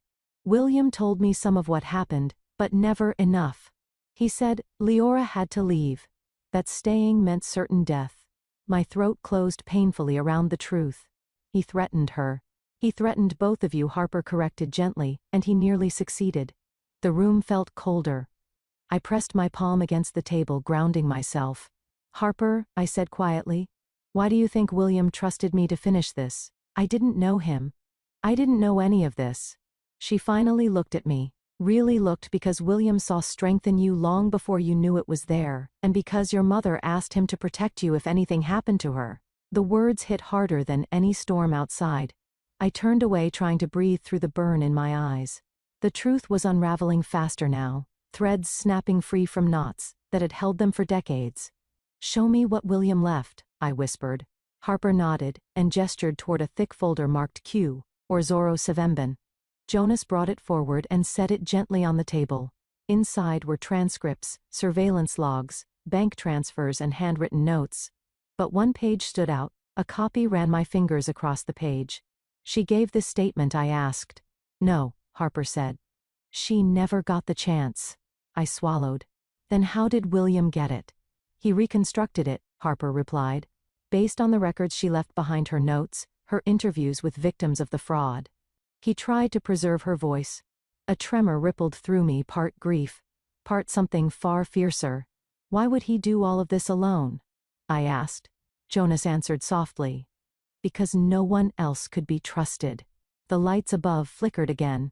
Harper frowned at the console. Drones still circling us, and louder now. Jonas tightened his jaw. Gregory's not going to wait much longer. I straightened, feeling the weight of my mother's words burning inside me. Then we get ahead of him, I said. What's our next step? Harper exchanged a look with Jonas, then reached into her coat pocket and pulled out a small data card. This, she said, is the missing piece of William's testimony. My heart raced. The encrypted file, yes. He split it into 2 halves. He gave me this one, and he left the other for you. Jonas went still. That means once we merge them, we'll have the complete account. And once we open it, Harper added, the truth will be undeniable. I stared at the small chip in her hand. That truth, I whispered, is what got him killed, isn't it? Harper lowered her gaze. Yes. And it's what nearly killed your mother. I felt anger, flare, quiet, controlled sharper than grief. We're not letting him win again.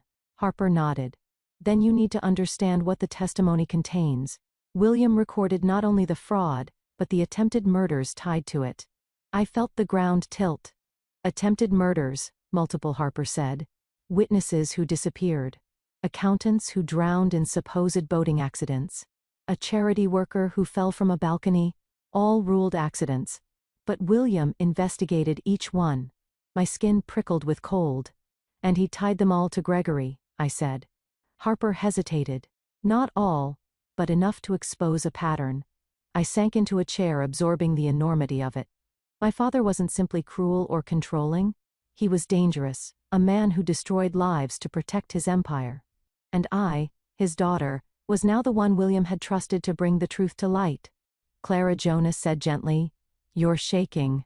I looked down. My hands trembled violently, though I hadn't noticed. I'm fine, I whispered. Even though fine was the last thing I was. Jonas pulled a blanket from the back of a nearby chair and draped it around my shoulders. The gesture cracked something inside me, something that had remained braced since childhood. Thank you, I murmured. He offered a small nod. Harper cleared her throat. There's something else we need to prepare for. I looked up. Gregory won't let this go, she said. Not now that we're getting close. He will escalate. He already has, Jonas added. He sent men after me the last time I tried to contact William. A chill rippled through me. What happened? They didn't find me, Jonas said simply. Harper folded her arms. He will try harder with you. I forced myself to breathe. Then we move faster. What's our next step? Harper pointed to the second wing. You must access the remaining vaults. William left additional witness records, and they might contain the authentication key needed to open his testimony. Jonas nodded. The vault labeled Wing C Room 19. We haven't opened it yet. I thought only William had access, I said. Not entirely, Jonas replied. He set it to unlock for his designated successor. Me, I said. Yes, he answered. But you may not like what's inside. I haven't liked anything I've learned so far, I said, standing again. But I still need the truth. Harper stepped closer, her eyes unwavering. Then prepare yourself. Because the deeper we dig, the darker your father's secrets become. A distant siren suddenly chimed through the castle's speaker system. Jonas spun toward the panel on instinct. That's not weather, he said. Voice tight. Someone's probing the outer security field. My pulse surged. Gregory, possibly, Harper said. Or someone working for him. I turned toward the hallway that led to Wing C, feeling an urgency burned through me that overpowered the fear. He can circle this island all he wants, I said. But he won't get here before I do. Jonas grabbed a lantern. Harper secured her files. The wind outside howled like the sea was raging against the cliffs, but the sound only sealed me further. We moved through the hallways quickly, the light ahead flickering in sharp, uneven bursts as the storm gained strength. When we reached the sealed door to Wing C, the biometric scanner glowed faintly. Jonas positioned himself at my side. Ready? I exhaled. Yes. I pressed my hand to the scanner. A soft beep. Then, access granted. Door unlocked. The door slid open, slow cold air rushing past us like the breath of something long buried. Inside the room was dim but intact. Shelves lined the walls and a single table stood beneath a dusty skylight. At the center of the table lay a carved wooden box with a familiar symbol entwined on its lid. WL, my throat tightened. Harper whispered Clara. This was your mother's. I walked toward it, each step steady despite the storm pounding in my chest. When I reached the table, I placed both hands on the lid. Jonas and Harper stood silently behind me. Outside the wind screamed. Inside the truth waited. I opened the box. The wooden box opened with a soft, reluctant sigh, as if it had been holding its breath for years. I lifted the lid slowly, half afraid. Something fragile inside might crumble at my touch. But the contents were perfectly preserved documents, wrapped in protective sleeves, a silver key, unlike the one William had given me, and a small leather-bound book embossed with 2 initials. L.H., my mother's initials. A surge of emotion hit so suddenly my knees nearly buckled, but Harper steadied me with a gentle hand at my elbow. "You can look," she whispered. I sat at the table and opened the book. The first page held a date from over 2 decades ago, and a single sentence written in delicate slanted script. If something happens to me, the truth must live somewhere. My throat tightened as I flipped through entries, short, incomplete, hurried fragments of a woman trying to outrun a storm closing around her. Some spoke of numbers, mismatched accounts, men visiting Gregory late at night. Others spoke of fear. Quiet, suffocating fear. But the final entry froze me entirely. He knows, he will come for me. William is trying to help, but I cannot stay. If Clara ever finds this, tell her I never stopped fighting. My vision blurred. Harper reached for the book, but I held it against my chest like a heartbeat I wasn't ready to release. A soft alert chimed through the vault, one I had not heard before. Jonas turned sharply. That's from the outer perimeter. He rushed to the panel, mounted near the vault door, and scanned the monitors. His jaw tightened. There's movement on the southern cliff, he said. Someone landed. My pulse slammed into my ribs. Gregory's men. It's likely, Jonas said grimly. They're searching for an entry point. Harper straightened her eyes sharp. We go upstairs now. That box, she pointed at my mother's letters, is leverage, which means it's also a target. I closed the book and tucked it inside my coat. The leather pressing against my heart like a vow I hadn't yet spoken. We hurried out of the vault, the door sealing behind us with a metallic hiss. The hallways felt colder, the walls vibrating faintly with the distant rhythmic thud of helicopter rotors. As we reached the main corridor, the castle's central screen flickered to life on its own. Jonas frowned. That's not possible. The screen brightened and my father's face appeared. Gregory Hawthorne was seated at his office desk, immaculate in a dark suit, the Hawthorne crest gleaming behind him. His expression was calm, polished, and poisonous.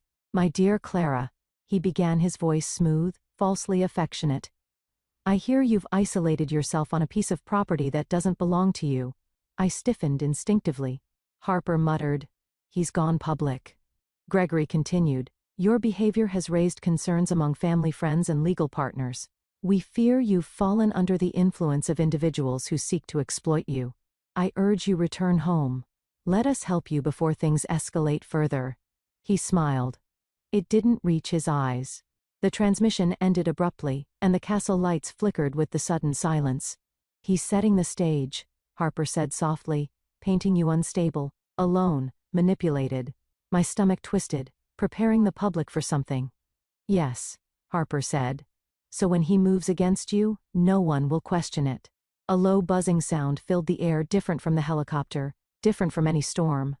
Jonas spun around. Drone, he said. A big one. Close. We ran to the window overlooking the lower cliffs. A massive drone hovered just above the waves, its scanning lights sweeping the rock face like fingers searching for a pulse. Harper grabbed the binoculars. This is reconnaissance. They're mapping the castle's foundation. For what I whispered, Jonas didn't answer at first. Then he turned slowly toward me, face pale. Breaching. My breath faltered. They're going to break in. They'll try, Jonas said. But not yet. They're waiting for your father's order. A sharp chime cut through the hall. Jonas checked the console. We have a call coming in. From who? Harper asked. Jonas stared at the screen, and when he spoke, his voice held a tremor of disbelief. Harper, it's your number. Harper froze. No, she whispered. I didn't call anyone. The line connected automatically. A young man's voice came through, shaking, breathless. Mom, Harper inhaled sharply, color draining from her face. Eli, Mom, they came to the house. I don't know who they are. The sound cut off, replaced by rustling, a muffled gasp. A struggle. Then a man's voice. Cold, smooth, familiar. Would you like to see him again? Harper. Harper staggered backward, hand covering her mouth. Gregory, she whispered. It's Gregory. The man on the line continued calmly. You've caused me a great deal of inconvenience. I think it's time you corrected that. Harper's hands shook uncontrollably. What do you want? You know what I want, Gregory said. William's files. The testimony. Bring it to the mainland by midnight. Alone. My blood turned to ice. If you refuse, Gregory added, your son will disappear like all the others who got too close. Harper choked on a sob. Eli, please. The line went dead. The silence that followed felt suffocating. No, Harper whispered. No, not Eli, he doesn't deserve. I moved to her side, gripping her shoulders. We'll get him back. Her eyes filled with tears. Clara, you don't understand. Gregory doesn't negotiate. He destroys. Jonas looked grim, jaw tight. He took Harper's son to force our hand. He won't stop, Harper whispered. He'll go after everyone. You, Jonas, anyone near the truth. I felt something inside me shift, like a knot that had held me together for years, suddenly loosening. No, I said quietly. Not this time. Harper shook her head. Clara, we can't fight him and save Eli. Not both. Yes, I said. We can. How, she whispered. I reached into my coat and pulled out the small silver key from the box. Its surface cool, etched with markings I didn't recognize. This key, I said, isn't for a room. Jonas's eyes widened. The auxiliary vault. What is that? Harper asked, voice breaking. A contingency William built, Jonas said. A fail-safe. If the main testimony was compromised, the auxiliary vault contains copies and something else. What's something else? Harper demanded. Jonas looked at me, as if waiting to see if I'd already guessed. I had leverage, I whispered. On Gregory? Harper stared. Enough to stop him. Enough, Jonas said, to break him. Wind hammered the windows. The drone buzzed closer, its light slicing through the storm. Everything inside the castle felt poised on the edge of collapse. Harper wiped her tears, straightened, and lifted her chin. Tell me what we do. I closed my mother's notebook, feeling her strength settle into my bones. Then I met their eyes. We go to the auxiliary vault, I said. We finish what William started. We open the truth that Gregory tried to bury. Another rumble of thunder shook the floor. Jonas nodded. Harper steadied her breath. And together we walked toward the hidden passageway, toward the place where William's final secret waited. Toward the moment Gregory Hawthorne had feared for 20 years. Gregory arrived without hesitation, as if the island had never been sealed off from him, as if he still believed the world bowed at the weight of his footsteps. Jonas and I watched from the upper balcony as the black helicopter sliced through the fading light wind, roaring across the courtyard in sharp, vicious bursts. It touched down like a threat, slow, deliberate, announcing itself with the certainty of a man who had never once been denied. I felt nothing at first. No fear, no grief. Only a tight, simmering clarity building beneath my ribs. Jonas touched my elbow. Remember, he'll try to dictate the tone? Don't let him. I nodded, though my pulse hammered hard enough to bruise bone. The helicopter door opened. 2 armored men stepped out first, scanning the courtyard with practiced precision. Then Gregory appeared, tall, pristine in a charcoal coat, hair perfectly combed despite the wind, the Hawthorne emblem glinting like a blade on his lapel. He looked older than I remembered, but colder too. Sharper. A man carved from control. Clara, he called, upward voice smooth and strong enough to carry over the roar of the blades. Come, greet your father, father. The word no longer meant what he thought it did. I stepped out from the balcony's shadows and descended the stone steps into the courtyard. Jonas followed, but kept a respectful distance behind me. Gregory's eyes gleamed as he watched me approach. You've made quite the spectacle of yourself. You came uninvited, I said quietly. Seems like you're the one making a spectacle. A faint smile curved his mouth, patronizing, dismissive, dripping with the confidence of a man who believed he owned every room he walked into. Let's not pretend, he said. You're out of your depth. This island, this charade William crafted for you. It's a liability you don't understand. A gust of wind whipped across the courtyard, carrying the scent of sea spray. I held my ground. I understand more than you think, I said. He tilted his head. Do you? Because from where I stand, it looks like you've been manipulated by two people who want to see this family burn. Harper is speaking the truth, I said. Harper Lang, he said with a scoff. A washed-up journalist desperate for relevance. And Jonas, just a servant William manipulated into believing myths. Jonas didn't flinch. You're deflecting, I said calmly. You didn't come here to insult them. You came here for the testimony. His smile vanished. Ah, there it was. The truth beneath the facade. You don't know what you're talking about, he said. Yes, I whispered. I do. He stepped closer, lowering his voice into something just above a growl. Then, let me be perfectly clear. If you hand over the files, we can end this peacefully. No more scandals. No legal battles. You return home, and we restore the family together. I almost laughed. Restore what? The illusion. He didn't blink. You are my daughter Clara. You're not my father, I said. You forfeited that the night you told me to get out, and long before that when you stole my mother from me. His jaw tensed, barely visible but enough. You don't know a thing about her, he said. Leora was unstable, vulnerable. She imagined conspiracies. She lied. William believed her, I said. William was a fool.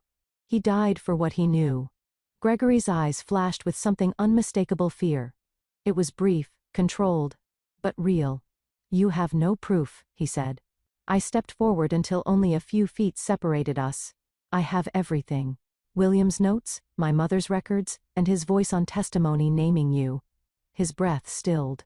The courtyard seemed to freeze with him. You're bluffing, he said. No, I whispered. I'm finally telling the truth.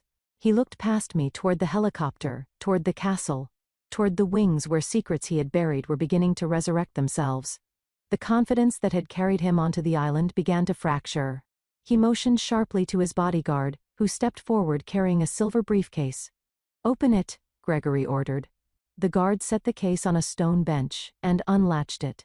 Inside was a folder thicker than anything I had ever seen with my name typed across the top. I didn't move. Gregory tapped the folder. Everything in here is ready to be filed. Bank transactions, stolen passwords, claims of psychological instability, statements from witnesses who describe you as volatile, paranoid, unwell. He said the last word gently as if comforting. It made my skin crawl. You forged all of it, I whispered. No, he said. I curated it. For your sake. My sake, I repeated. Yes, Gregory said, stepping close enough that his breath touched my cheek. Because if you continue down this path, if you embarrass us, if you challenge me, your life will end in a courtroom. Or worse. I stared at him, studying the man I once tried so hard to love. You know what I realized? I said softly. It was never about protecting me, or the family, or the legacy. He tilted his head, waiting. It was about control, I said. Yours, always yours. For the first time he lost composure. You child, he hissed. You have no idea what I've done for you. Stolen my mother, lied about her death, lied about William, lied about everything. He stepped back, face tight with fury, and motioned to his men. We're done here. Seize the files, and bring her to the helicopter. Jonas moved instantly, stepping between us. You will not touch her. Gregory's lip curled. You forget your place, Hale. No, Jonas said. For the first time I remember it. Gregory lunged, but I was faster. I reached into my coat and pulled out the small audio device Jonas had given me earlier. I pressed play. William's voice filled the courtyard, ghostly, steady, undeniable. If you're hearing this, Clara, it means Gregory has acted on the threats he made. He stole from those who trusted him. He silenced those who tried to expose him. And if he harms you, let this record be the truth he cannot destroy. Gregory froze. The guards froze. Even the wind seemed to stop long enough to hear the dead speak. I met Gregory's eyes as William continued. My brother cannot be trusted with power. He cannot be trusted with the Hawthorne name. And he cannot be trusted with my niece, who is stronger than he ever allowed himself to believe. Silence followed, heavy, damning, complete. Gregory's face cracked open with something twisted between rage and terror. You don't have the rest, he sputtered. I don't need the rest, I said. I only needed you to hear his voice. He stepped back as if struck. I lifted my chin. Leave the island. He shook his head. No, I won't. Then watch carefully, I said, because this time, I'm the one giving orders. Jonas pressed a button on the control panel near the courtyard gate. The castle doors slammed shut. The external floodlights ignited in blinding white and a siren wailed across the cliffs, signaling every defense system on the island. Gregory flinched, his confidence crumbling. I stepped toward him, calm at last.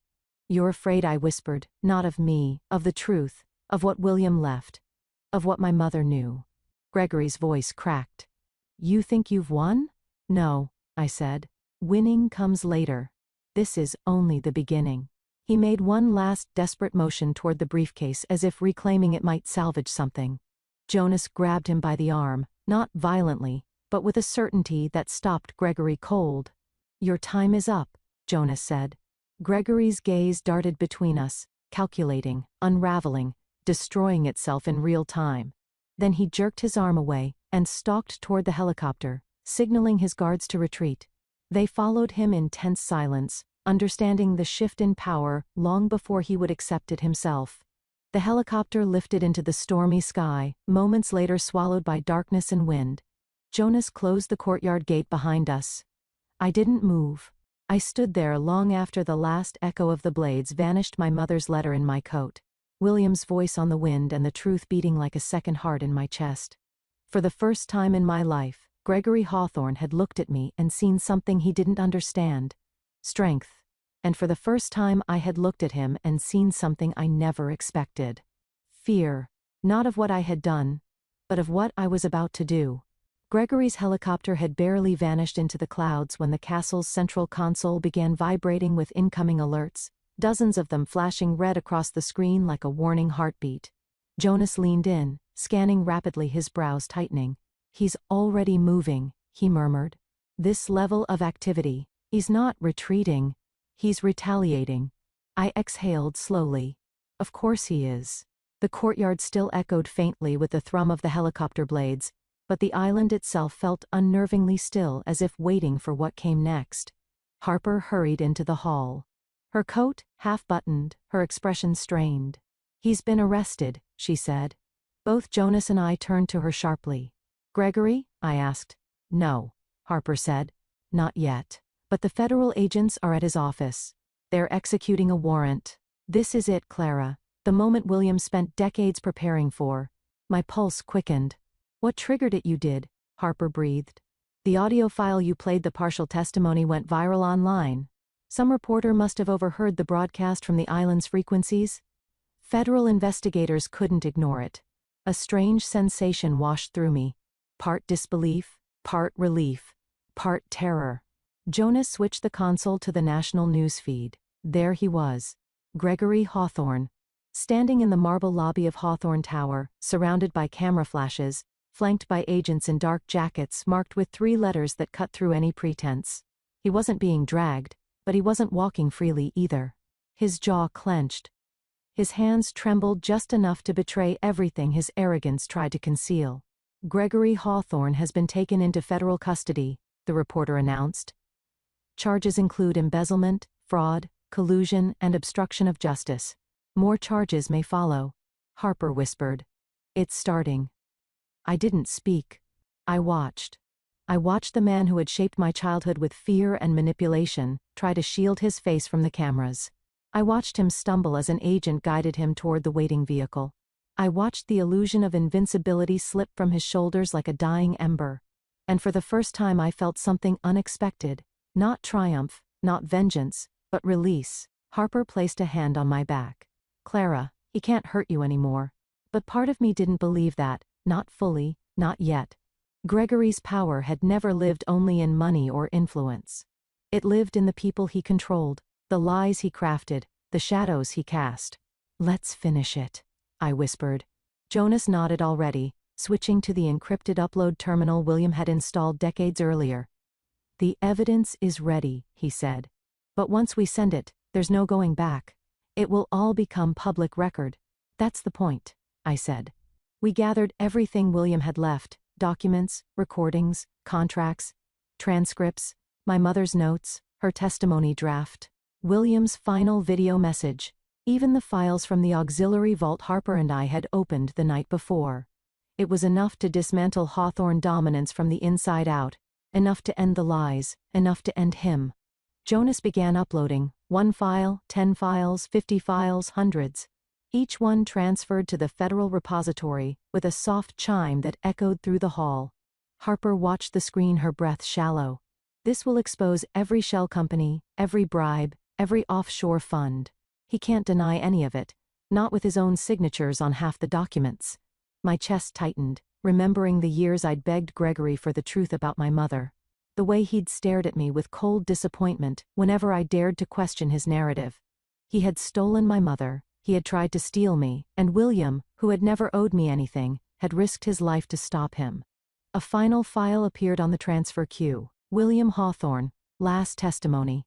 Complete. My breath hitched. "Press it," Harper whispered. I placed my hand over the console and sent the last file. The upload confirmed with a steady blue glow. Jonas exhaled deeply. "It's done. The truth is in the hands of the law now." A quiet settled over the room, not peaceful but resolved. The storm outside calmed as though the sea itself had been holding its breath. Then, Harper's phone chimed sharply. She glanced at the screen and went pale. "Clara, you need to see this." She turned the phone toward me. A live stream. News anchors speaking urgently. Then, footage. Gregory handcuffed, escorted to a car. Suddenly he turned, camera lights flashing across his face, and he spoke directly into the nearest microphone. "My daughter did this." My breath stopped. "She has been manipulated by criminals," he said. "She is unstable. She is dangerous. She requires psychiatric intervention for her own safety." My whole body froze. Jonas cursed under his breath. "He's trying to undermine your credibility before the evidence hits," Harper said. "He wants people to believe you're unwell." I swallowed hard. "It doesn't matter. The truth is out." Harper shook her head slowly. "Clara, he's not speaking to the courts. He's speaking to the public. The people who will shape the narrative. The people who don't read legal documents, they read headlines." I stared at the screen, at the man who had raised me, who had convinced the world he was a model citizen, who had convinced me for years that I was the weak one. "He's still trying to control me," I whispered. "Not anymore," Jonas said. "Look." He pulled up the main newsfeed again. This time the reporters weren't repeating Gregory's claims. They were questioning them. They were questioning him. Sources confirm that Mr. Hawthorne has filed false statements in the past. Investigators are now probing claims that witnesses connected to the family disappeared. Former employees describe Gregory Hawthorne as controlling and volatile. And then legal expert Evelyn Price states that Clara Hawthorne is cooperating with federal law enforcement and has been instrumental in providing key evidence. My breath wavered as Evelyn appeared on screen, composed, confident. "Clara Hawthorne is not unstable," she said firmly. "She is brave. And she is telling the truth." My vision blurred for a moment. Evelyn had stood up for me loudly, publicly, fiercely. Something inside me unclenched. Harper touched my arm gently. "You're not fighting alone anymore." A soft ding sounded from the console. "More responses," Jonas said. "From people you helped without knowing, people William helped." Messages scrolled across the screen. "You're doing the right thing. He hurt us too. Thank you for exposing him. William saved my family. Thank you for finishing what he started. You're not alone, Clara." Tears burned behind my eyes, not from sadness. From something I hadn't felt since childhood. Belonging. Jonas approached me with something in his hand, a small wooden box I recognized instantly. "Williams. I didn't show you this earlier," he said. "I wanted to wait." He opened it. Inside was a flash drive sealed with wax. I frowned. "We already uploaded everything." "This one is an evidence," Jonas said. "It's a message." He handed it to me gently. "For you." My chest tightened. I inserted the drive into the console. A single audio file appeared. I clicked it. William's voice filled the room gentler this time, warmer like a man speaking not from fear or urgency, but from hope. Clara, he said, if you've reached this point, then you have done what neither Leora nor I could do. You survived him, and you exposed him. You have broken a cycle that began long before you were born. A tear slid down my cheek. William continued. The Hawthorne legacy is yours now. Not the one Gregory twisted, but the one your mother believed in. A legacy of protection, of truth, of rebuilding what power destroyed. Something in me cracked open softly like a door finally giving way to sunlight. William ended with a whisper. I was proud of you long before you knew my name. The audio faded into silence. Jonas stepped forward, placing a steady hand on my shoulder. Harper wiped her eyes discreetly. I stood there breathing in the quiet that followed, letting the truth settle into me not as a burden, but as a beginning. My father's empire was collapsing. My mother's voice had returned. William's final wish had been carried out, and for the first time in my life I was standing on solid ground, not a shadow, not a pawn, not a victim, a Hawthorne, but on my terms, and this time nothing and no one would take that away. The castle felt different the morning after Gregory's arrest, as if the walls themselves had taken a long breath after years of bracing for impact. Sunlight spilled across the stone floors in soft golden strokes, warming rooms that had known only cold vigilance for far too long. For the first time since stepping onto the island, I didn't feel watched. I didn't feel hunted. I didn't walk to the length of the corridor slowly, my fingers brushing the carved rail of the upper balcony, and listen to the quiet hum of the sea. Jonas waited for me at the end of the hall, his posture relaxed for once. Morning, Miss Hawthorne, he said gently. You slept. I hadn't even realized it. For the first time in days, he nodded. You'll need your strength. Today is meaningful, meaningful. The word carried its own weight.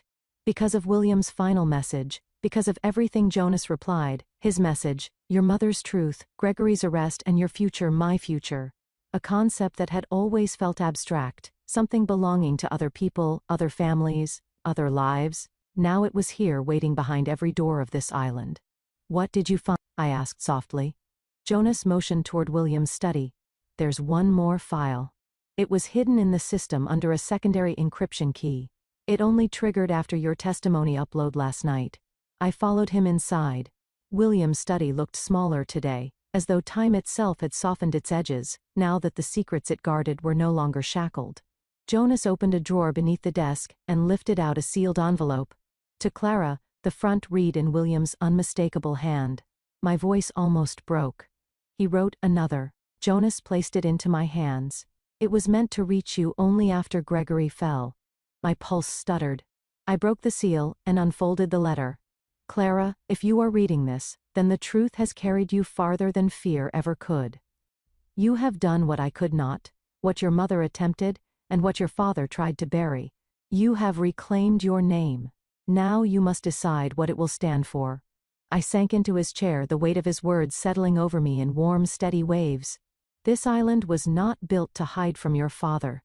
It was built so that someone like you, someone unbound by his corruption, could rebuild what he destroyed. Let Bastion belong to the people who need it. Let it become a refuge, not a throne. And when you feel lost, remember you were never alone. A quiet knowledge filled me, rising like dawn. I hadn't just inherited a castle. I had inherited purpose. Harper entered the room softly, holding a cup of tea that she set beside me. She looked tired but determined, a woman weathered by survival but not defined by it. I heard the alert this morning, she said. They're already confirming more charges against Gregory. RICO tax evasion conspiracy. It's all unraveling. I nodded. It won't bring back what he stole. But it stops him from taking anything else. Harper placed a hand over mine. Clara, yesterday you saved far more people than you realize. There were families ruined by the charity fraud, former employees silenced, victims who thought no one would ever listen. You exposed the truth for all of them. Emotion struck deep in my chest. I did it for my mother, for William, for the version of myself he tried to erase, and now Harper said gently, do something for you. I looked up. For me? Yes. She smiled faintly. Begin again. Those two words lingered long after she left the room. Begin again. I walked through the castle, the quiet vault, the records hall, the upper terraces, seeing everything not as relics of the past, but as foundations for something new, something I could build, not just inherit. When I reached the northern balcony, I found Jonas adjusting the solar arrays that powered the island during storms. "Jonas," I said softly, "will you stay as caretaker? Advisor. Partner in rebuilding this place." He straightened slowly, surprised, flickering across his features. "Stay, Miss Hawthorne." This was William's dream. I would have followed him anywhere. His expression softened. "And now it's yours." "Of course, I'll stay." The wind lifted off the sea, carrying warmth instead of threat. I looked toward the horizon, letting its brightness settle into my bones. "I want to use the island the way William intended," I said. "A sanctuary for people running from the kind of power my father abused. A place where no one is silenced, where truth is protected, not hidden." Jonas nodded once. "A new dynasty." "Yes," I whispered. "But not the Hawthorne dynasty my father tried to force on the world. Something better." I felt my chest loosen slowly, gently, as if the island itself had been holding a breath until I spoke those words. Hours later, Evelyn called.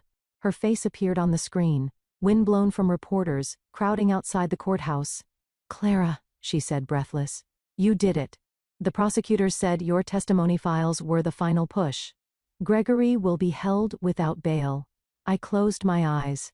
It was over, not the grief, not the rebuilding, but the fear. "How are you feeling?" Evelyn asked softly. For a long moment, I didn't answer. "Then I feel like the truth finally belongs to me." Evelyn smiled, proud and relieved. "And now you get to decide what comes next." After the call ended, I returned to my mother's room. The lavender had faded over the years, but the warmth lingered, somehow still alive in the fibers of the shawl left on the chair, the slight imprint on the pillow, the letters she folded with her own hands. I placed her letter back inside the carved box and whispered, "I'll make you proud." Wind rustled against the skylight like an answer. By the time the sun set, the castle no longer felt like a burden. It felt like a beginning. I opened the main balcony doors and stepped out into the night air. Waves crashed far below, washing the cliffs clean. Stars glimmered above the black water, scattered like new possibilities across an entirely different sky than the one I grew up under. "I'm ready," I whispered into the wind. "For whatever comes next." And I meant it. Because for the first time in my life, I wasn't running from a Hawthorne legacy. I was becoming the one who rewrote it. Thank you so much for staying with me through this journey.